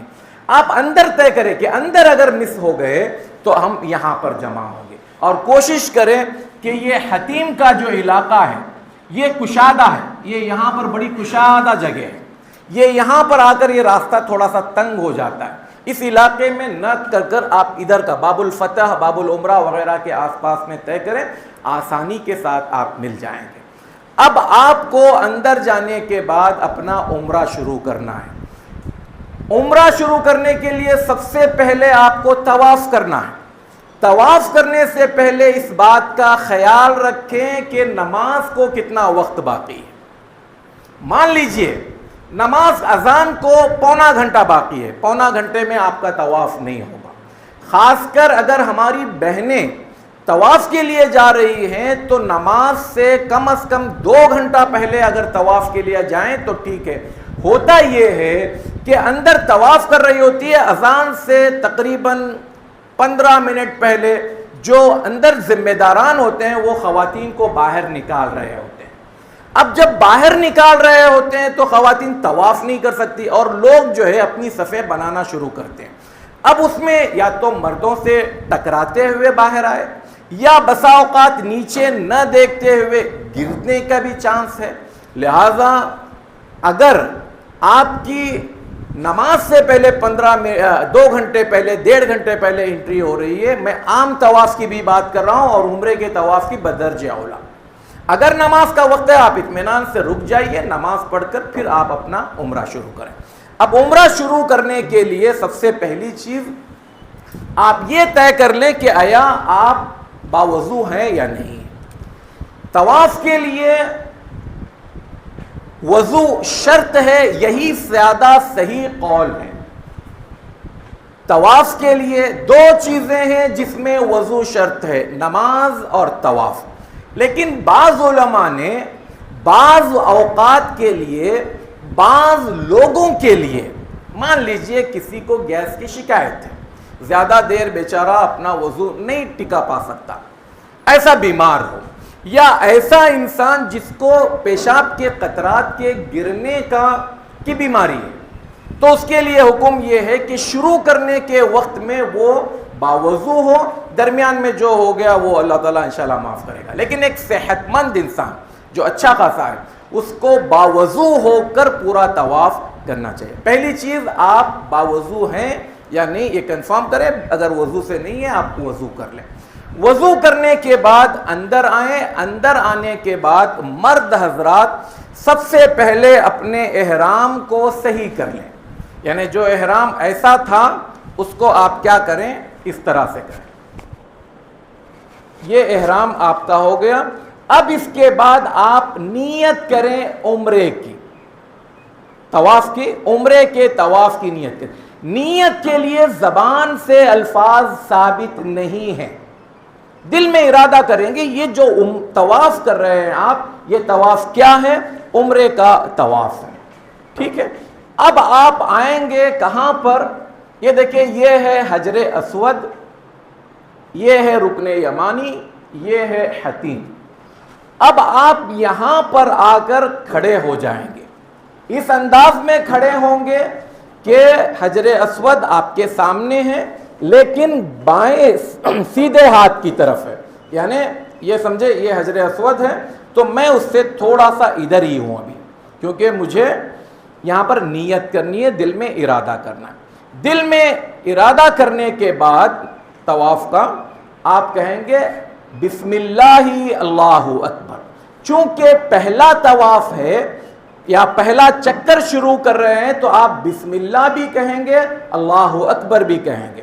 لیکن جب دوسرے, تیسرے, چوتھے, پانچویں, چھٹے, ساتویں پر آئیں گے صرف اللہ اکبر کہیں گے. ایک بات یاد رکھیں کہ بعض لوگ وہاں پر دونوں ہاتھ پوری طرح سے, جی ایسا نہیں, سیدھا ہاتھ, سنگل ہاتھ آپ اٹھائیں گے یہ حجر اسود کی طرف, آپ بسم اللہ اللہ اکبر کہیں گے. اب اس ہاتھ کو چومیں گے نہیں.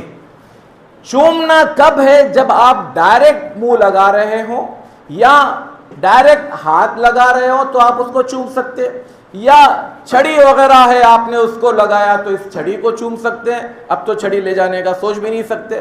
اب آپشن آپ کے پاس آخری ہے وہ یہ کہ آپ ہاتھ اٹھائیں گے, ہاتھ اٹھا کر بسم اللہ اللہ اکبر کہہ کر ہاتھ چھوڑ دیں گے.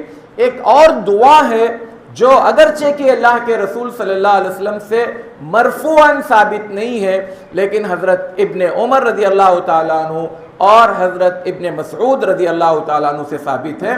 وہ یہاں پر کہتے تھے اللہم ایمانا بک وتصدیقا بکتابک ووفاء بعہدک واتباعا لسنت نبیک محمد صلی اللہ علیہ وسلم. یہ پڑھ کر آپ ٹرن ہو جائیں گے. اس طرح سے ٹرن ہوں گے کہ آپ کا بایاں ہاتھ کعبۃ اللہ کی طرف ہے اور آپ اس طرح سے ٹھہریں گے. میں تھوڑا سا ادھر آتا ہوں. جی نہیں ٹیبل پہ نہیں, وہ تھوڑا سا بتانا چلنے کا. یہ اب دیکھیں, آپ مان لیجئے, نہیں ضرورت نہیں, میں صرف چلنے کا یہ بتا رہا ہوں. یہ کہاں ہے؟ چھوٹی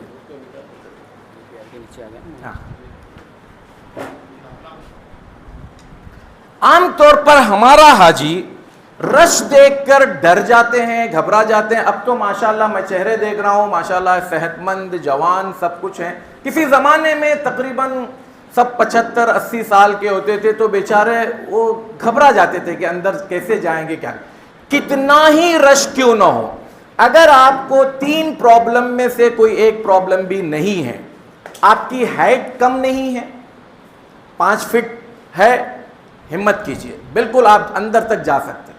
آپ کو سانس لینے میں تکلیف نہیں ہے, آپ بالکل ہمت کیجئے. اور آپ کو چلنے میں تکلیف نہیں ہے.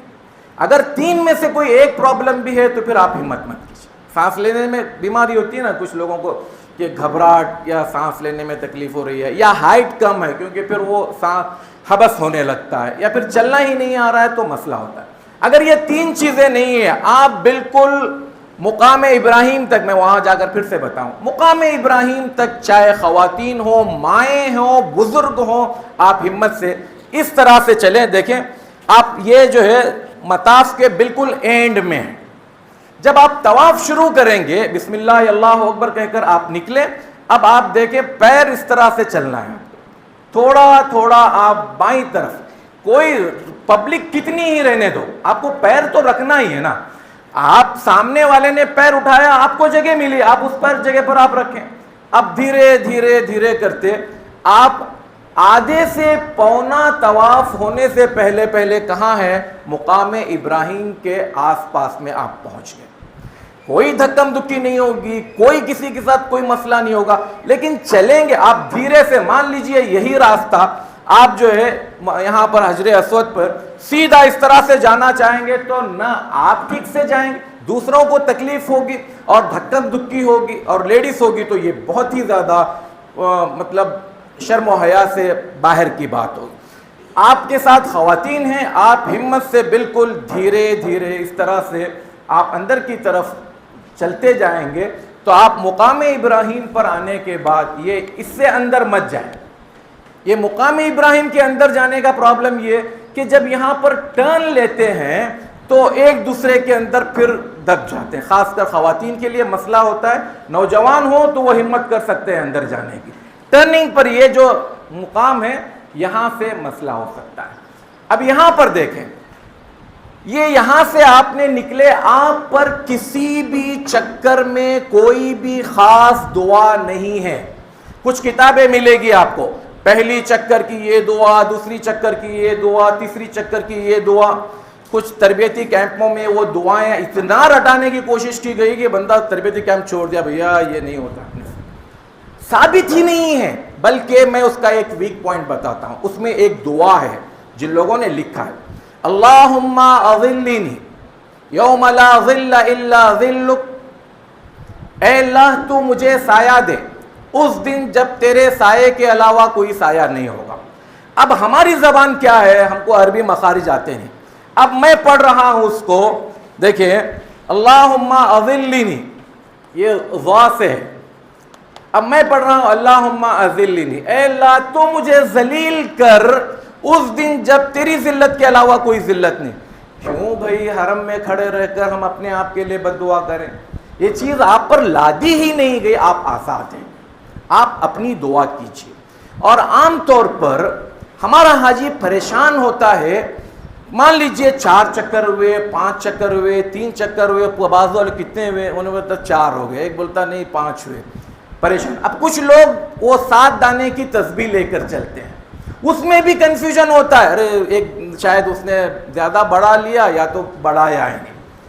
تو اس کے لیے میں ایک ترکیب بتاتا ہوں، لیکن اس وضاحت کے ساتھ، یہ آپ صرف پہلے دن جس دن آپ پریشان ہیں اس دن استعمال کریں، بھول جائیں، ورنہ اس کو آپ کرو گے کنٹینیو، یہ بدعت ہو جائے گا. صرف ایک راحت کے لیے، انسان پریشان ہے تو اس پریشانی سے نکالنے کے لیے آپ پہلے چکر میں، پھر سے میں کہہ رہا ہوں، اگر اس کو آپ عادت بنا لیں گے، یا اس کو آپ یہ سمجھیں گے کہ عام طواف میں بھی کر لوں، یا آپ یہ سمجھیں گے کہ جب رش نہیں ہوتا ہے تب بھی کروں، تو غلط ہے. جس دن جب آپ جا رہے ہیں، کیونکہ ٹف رش ہے آپ کے لیے، مشکل ہے، تو آپ اس مشکل گھڑی سے آپ کو نکلنے کی راحت کا ایک سامان، پہلے چکر میں صرف اللہ تعالیٰ کی حمد و ثنا بیان کیجیے. سبحان اللہ، الحمدللہ، اللہ اکبر، لا الہ الا اللہ، لا حول ولا قوت الا باللہ، سبحان اللہ و بحمدہ، سبحان اللہ العظیم. پورے چکر میں دیکھیں، یہاں پر شروع ہونے کے بعد سے لے کر یہ یہاں آنے تک آپ کچھ بھی پڑھ سکتے ہیں جو دعا. تو پہلے چکر میں آپ اللہ کا ذکر کیجیے، دوسرے چکر میں صرف درود پڑھیے، تیسرے چکر میں صرف ماں باپ کے لیے دعا کیجیے، چوتھے چکر میں بیوی بچوں کے لیے دعا کیجیے، یا بیوی ہے تو شوہر بچوں کے لیے دعا کیجیے. پانچویں چکر میں ان لوگوں کے لیے دعا کیجیے، چھٹے چکر میں اللہ کے لیے حمد و ثنا، درود، ماں باپ، خود کے لیے، بیوی بچوں کے لیے. پانچویں چھٹے چکر میں آپ ان کے لیے دعا کیجیے جو آپ سے درخواست کر رہے ہیں. میں بھی آپ سے درخواست کر رہا ہوں کہ ہمیں بھی آپ کی دعاؤں میں یاد رکھیں، تو ان تمام لوگوں کے لیے آپ دعا. ساتویں چکر میں آپ عالم اسلام کے لیے دعا کیجیے. جب ٹف رش میں آپ کو کنفیوژن بھی نہیں ہوگا، آپ آرام سے یہ اذکار، چونکہ آپ آزاد ہیں اس لیے ایک چیز آپ چاہیں کریں، اور ضروری نہیں ہے کہ میں بتایا ہوں یہ کریں. یہ عام طور پر پریشان ہوتے ہیں تو اس طرح کی چیز بتائی جاتی ہے.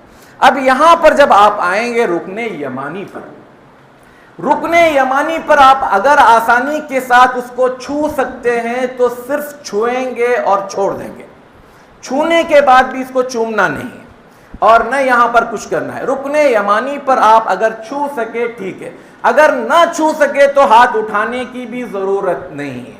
اب یہاں سے لے کر آپ حجر اسود تک آنے تک ربنا آتنا فی الدنیا حسنہ وفی الآخرۃ حسنہ وقنا عذاب النار، یہ دعا اس وقت تک کنٹینیو پڑھنا ہے جب تک کہ آپ حجر اسود پر نہیں آتے.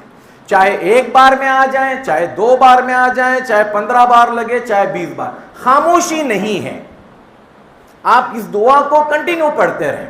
اور بعض لوگ کتابوں میں لکھا ہے یا عزیز یا غفار یا رب العالمین، ضرورت نہیں ہے. اللہ کے نبی صلی اللہ علیہ وسلم نے وقنا عذاب النار پر دعا کو ختم کیا، لہٰذا ہم بھی وہاں پر دعا کو ختم کریں گے. اب یہاں پر آنے کے بعد آپ کا ایک چکر پورا ہو گیا. دوسرے چکر کے لیے آپ ہاتھ اٹھائیں گے، اللہ اکبر، رکنے کی ضرورت نہیں ہے، آپ کنٹینیو چلتے رہیں. دوسرا چکر پورا کریں، تیسرا چکر پورا کریں. مرد حضرات کے لیے حکم یہ ہے کہ پہلے چکر میں وہ رمل کریں گے. رمل کرنا یعنی تھوڑا سا اکڑ کر چلنا, ایکٹنگ کرنا ہے. رش اتنا ہوگا کہ آپ زیادہ نہیں کر سکتے, تو لیکن پھر بھی آپ جتنا کر سکتے ہیں, آپ کا شانہ یہ تو کھلا ہوا ہے, لہٰذا آپ اس کو اللہ کے رسول صلی اللہ علیہ وسلم کی سنت کے مطابق کیا کریں گے, یہ کھلا ہوا ہے, تھوڑا سا اکڑ کر جو ہے شانے ہلاتے ہوئے جتنا کر سکتے ہیں کریں, نہیں تو اداکاری کریں. جب اگر وہ بھی نہیں کر سکتے, آپ ذہن میں تو کریں کہ میں ایسا کر رہا ہوں. پہلے چکر میں بھول گئے, دوسرے اور تیسرے چکر میں کریں.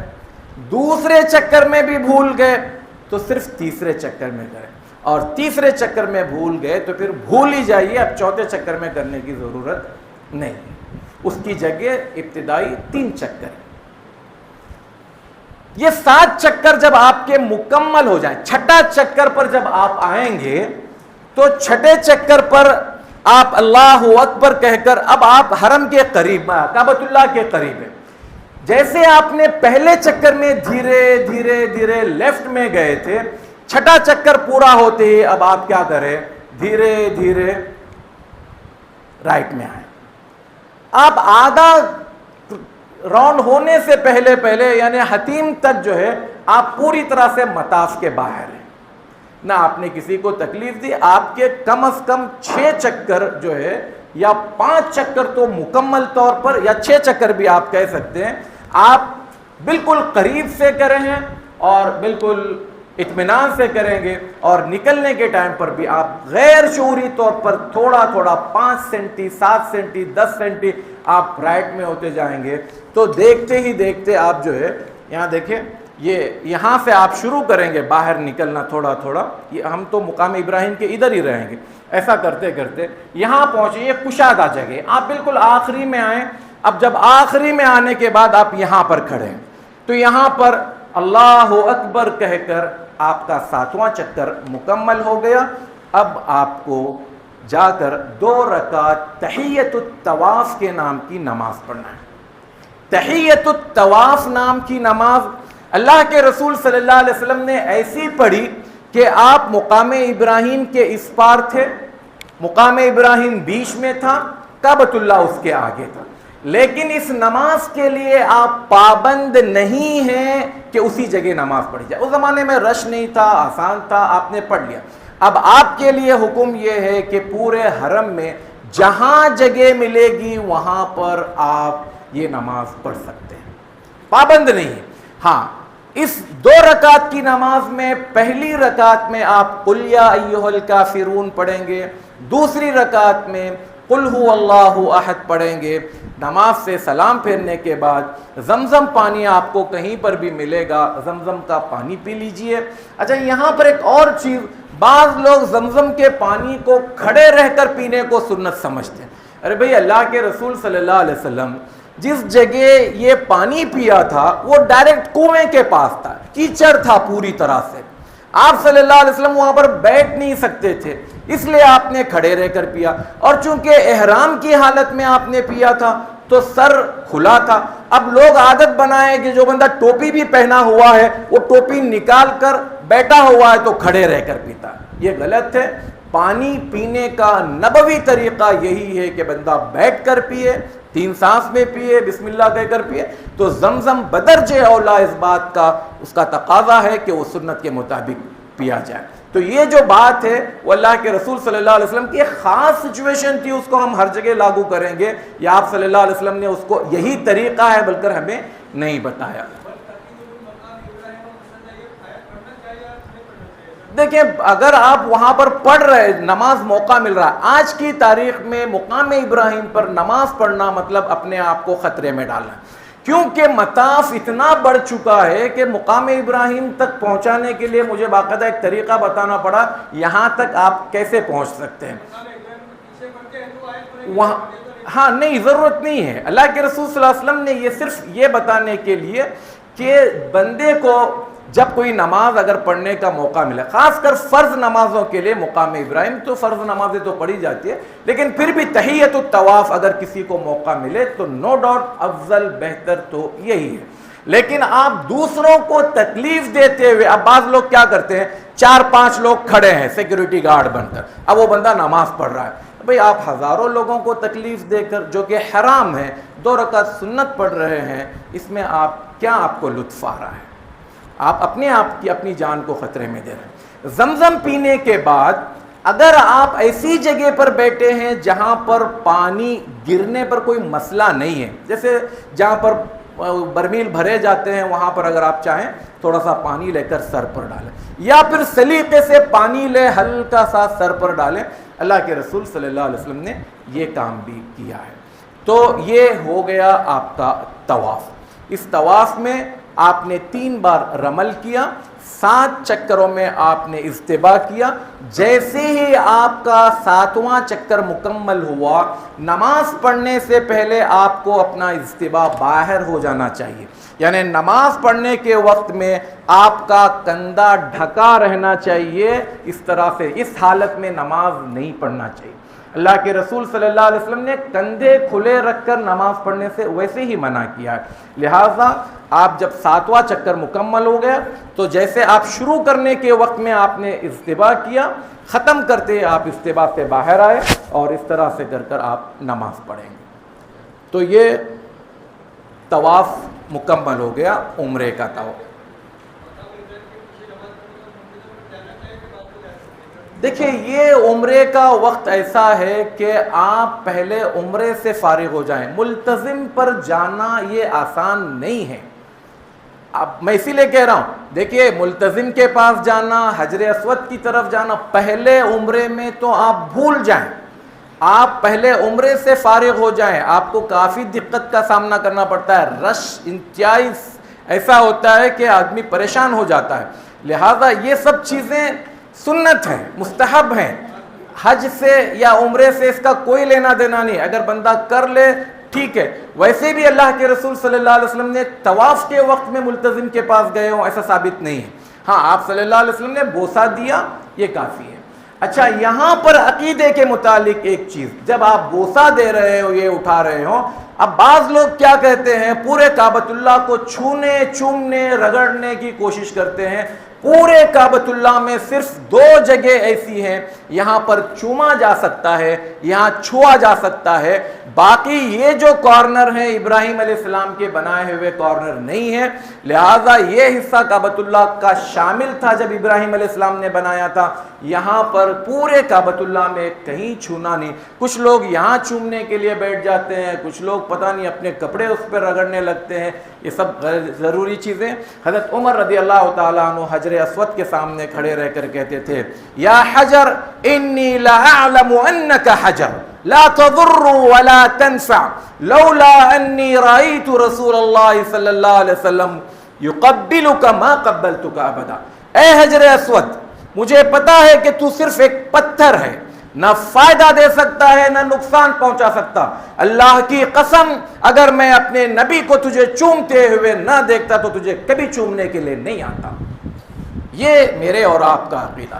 ہمیں کہا گیا جو چیز کہی گئی اتنا ہی ہمیں کرنا۔ اب کچھ لوگ اس کے دھاگے نکالنے کی کوشش کرتے ہیں۔ اب دیکھیں، ہمارے حاجی جیسے جاتے ہیں یہ کعبۃ اللہ کا غلاف اٹھا دیتے ہیں، بولے حاجی آئے ہیں کہ آپ پتہ نہیں وہ دھاگے نکالنے کے لیے کینچیاں لے کر اندر جاتے ہیں۔ یہ سب چیزیں میرے اور آپ کے اخلاقی طور پر، ایمانی طور پر غلط ہے، لہٰذا ایسی چیز ہم نہ کریں۔ تو طواف کے حوالے سے کوئی سوال ہو تو پوچھیے۔ میں نے کہا آپ سے کہ اگر آپ کو یہ یقین ہو کہ بھئی آئندہ پھر ایسے ہی ہوگا، نہیں پورا وضو، پورا طواف کرنا پڑے گا، کیونکہ وضو طواف پوری نماز کی طرح ہے۔ مان لیجئے ایک بندہ 4 رکعت کی نماز پڑھ رہا ہے، 3 رکعت کے بعد اس کا وضو ٹوٹ گیا، آنے کے بعد 1 رکعت پڑھے گا یا 4 رکعت پڑھے گا؟ پوری نماز پڑھے گا۔ تو طواف میں بھی یہی حکم ہے۔ لیکن اگر ایسا ہے کہ بندہ جا کر آیا پہلی بار، پھر دوسری بار ایسے ہوا، اس کو شکایت ہے یا رش اتنا زیادہ ہے کہ نہیں ہو پا رہا ہے، تو پھر وہ شروع تو کرے گا وضو کے ساتھ میں۔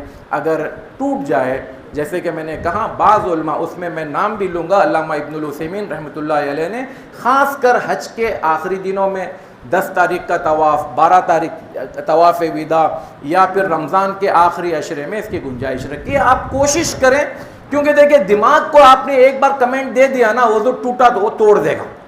اور اگر آپ ہمت کریں کہ نہیں میں وضو کو باقی رکھوں گا، انشاءاللہ آپ 3 گھنٹے ہو 4 گھنٹے ہو، انشاءاللہ اللہ تعالیٰ جو ہے شیطان کو اس طرف لائے گا نہیں. ذہن کو ہم یہ کریں. 4 طواف ہو گئے اور پھر وضو ٹوٹا تو وہ طواف آگے کے گنائیں گے یا پھر سے کرنے؟ میں وہی تو بتایا، 4 رکعت کی نماز میں 3 رکعت میں وضو ٹوٹا. کتنے ویڈیو میں ایسا ہے ہاں پھر وہیں سے شروع کرنا ہے، وہ 4 ہو گئے تو پھر 5 سے شروع کرنا ہے. جی یہ دیکھیے نہیں، ایک کنفیوژن ہو سکتا ہے آپ کو ہو. اگر نماز شروع ہو جائے، طواف کر رہے ہیں آپ، نماز شروع ہو گئے، 4 چکر آپ کے ہو گئے، نماز شروع ہو گئی، تو آپ طواف روک دیں گے. نماز سلام پھیرنے کے بعد 3 چکر آپ مکمل کریں گے. وضو کے حوالے سے جو لوگ وضو کو شرط مانتے ہیں یہ بات تسلیم نہیں کرتے.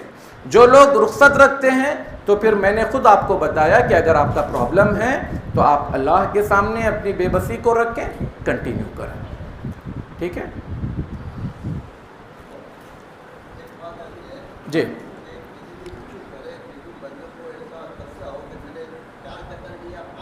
ہاں بہت اچھا سوال ہے. مان لیجئے آپ نے پوری کوشش کیا، ہماری ترتیب کی دعا بھی پڑھی، آپ نے وہ 7 تسبیح کی دانے تو مت رکھیں، یہ بدعت ہے، ثابت نہیں ہے ایسی چیزیں رکھنا. اور ایک مسلمان ہونے کے ناطے، ایک عظیم عبادت کرنے کے ناطے میں شروع سے کہہ رہا ہوں جاگتے رہیے، بیدار رہیے، اپنے اس عظیم عبادت میں پوری توجہ دیجئے.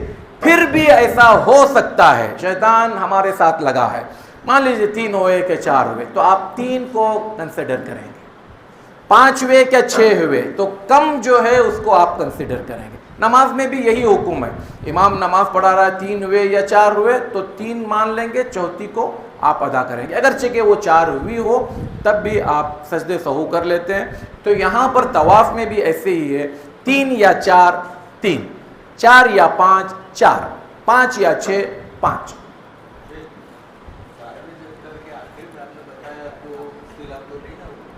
نہیں 7ویں چکر میں بھی اللہ اکبر کہہ کر آپ نکلیں گے. نہیں بلکہ ہاں نہیں صحیح نہیں. اس میں آپ جب 7واں چکر مکمل کریں گے تو آپ اللہ اکبر کہہ کر اس کو ختم کریں گے. نہیں تو طواف تو 7 ہوئے نا، تکبیر 8 ہو جائے کوئی بات نہیں. بلکہ اس میں ایک اور حکم یہ ہے کہ اللہ کے رسول صلی اللہ علیہ وسلم تحیت الطواف پڑھنے کے بعد واپس آئے حجر اسود کو بوسہ دے کر پھر صحیح، لیکن یہ آج ممکن نہیں ہے. تو لہٰذا ہم ایسی چیزیں بتا کر فائدہ بھی نہیں ہے. لیکن آپ وہاں پر پہنچ کر اللہ اکبر کہہ کر ہی پھر آپ نماز کے لیے جائیں گے. 2 رکعت نماز پڑھ کر آپ پانی زمزم پئیں گے، پانی ڈالیں گے. اب آپ کے پاس صحیح کرنا ہے، تو ہم صحیح کو شروع کریں.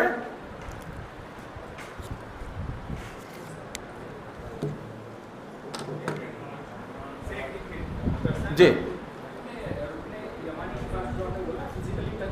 جی نہیں، آپ کو جب ملا ٹھیک ہے، اگر مل گیا آپ کو 1 میں ملے، 7 میں ملے، 5 میں ملے، 6 ملے، جب کبھی آپ کو ملا آپ اس کو چھوئیں گے نہیں، چھوڑ دیں گے. اور اگر سمجھے 7 میں ملا 7 میں کیجئے، آخری چکر میں ملا تو اس میں کوئی پابندی نہیں ہے. آپ کو نہیں کہیں گے اللہ اکبر. اللہ کے رسول صلی اللہ علیہ وسلم سے اللہ اکبر ثابت نہیں ہے. علماء میں سے بعض علماء کہتے ہیں کہ کہہ لیں، لیکن اللہ کے رسول صلی اللہ علیہ وسلم سے کوئی چیز کہنا بھی ثابت نہیں ہے، کچھ نہیں کرنا ہے، بس اس کو چھونا ہے. اس لیے کہ دیکھیں کعبۃ اللہ کی جو موجودہ پوزیشن ہے اس میں 2 ہی کارنر ایسے ہیں جو ابراہیم علیہ السلام کے ہاتھ کے اس سائز میں بنے ہوئے ہیں، یعنی اس کارنر پر. لہٰذا اس کے احترام میں یہ چیز ہے، یہ حجر اسود کا بوسہ دینا ہے، اس کو صرف چھونا ہے. باقی وہ کارنر چونکہ اب باقی نہیں رہے اس لیے ادھر ختم ہو گیا معاملہ.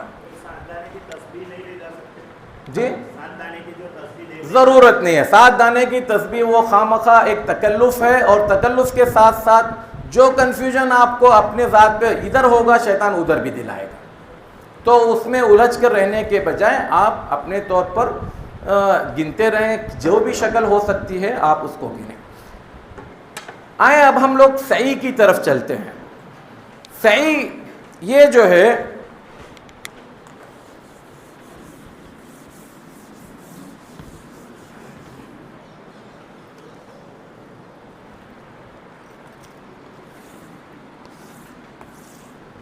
یہ صفا ہے، یہ مروہ ہے، یہ کعبۃ اللہ ہے. یہ یہاں پر دیکھیں آپ، یہ مقام ابراہیم کے بیک سائڈ میں، پیچھے سائڈ میں، اگر آپ ایسے کھڑے رہیں گے تو آپ کے پیچھے، اور اگر ایسا ٹھہریں گے تو آپ کے سامنے. لیفٹ سائڈ میں الفتح گیٹ ہے، باب الفتح. اس کے بازو میں آپ کو بڑے بورڈ پر لکھا ہوا ہے صفا اور مروہ جانے کا راستہ. صفا اور مروہ کو جانے کے دو راستے ہیں. یہ حجر اسود کے بالکل سامنے کچھ سیڑھیاں لگی ہوئی ہیں، اس سے بھی آپ جائیں گے تو سیدھا صفا مروہ کی طرف جاتے ہیں. لیکن آپ ادھر نہ جائیں کیونکہ سب لوگ رش ادھر آ رہا ہے، طواف کر رہے ہیں. آپ لوگوں کو دھکا دیتے ہوئے جائیں گے، آپ کے لیے کچھ مسئلہ ہو سکتا ہے یا دوسروں کے لیے مسئلہ ہو سکتا ہے. تو ادھر جانے کے بجائے آپ مقام ابراہیم کے اس سائڈ میں، ادھر باب الفتح ہے، یہ ادھر آپ کو سعی کے لیے راستہ اردو میں لکھا ہوا ہے، انگلش میں لکھا ہوا ہے، عربی میں لکھا ہوا ہے. آپ صفا اور مروہ کی طرف جائیں گے. یہاں پر دیکھیں جب آپ اندر ہوں، مان لیجئے یہ مقام ابراہیم، اندر جانے کے بعد یہ آپ کو ایک پھسر گنڈی نظر آئے گی. پھسر گنڈی سمجھتے ہیں آپ لوگ؟ ہمارے پاس مہاراشٹر میں استعمال ہے. سلوپ، ویل چیئر کو لانے لے جانے کے لیے جو راستے بنتے ہیں، ڈھال، ڈھلان بھی آپ کہہ لو، ڈھلان بنی ہوئی ہے. اس ڈھلان پر آپ کو چڑھنا ہے. جیسے ہی آپ اس ڈھلان کے اوپر چڑھے، آپ لیفٹ میں دیکھیں گے تو مروہ سے جو لوگ صفا جا رہے ہیں وہ آپ کے سامنے سے گزر رہے ہیں.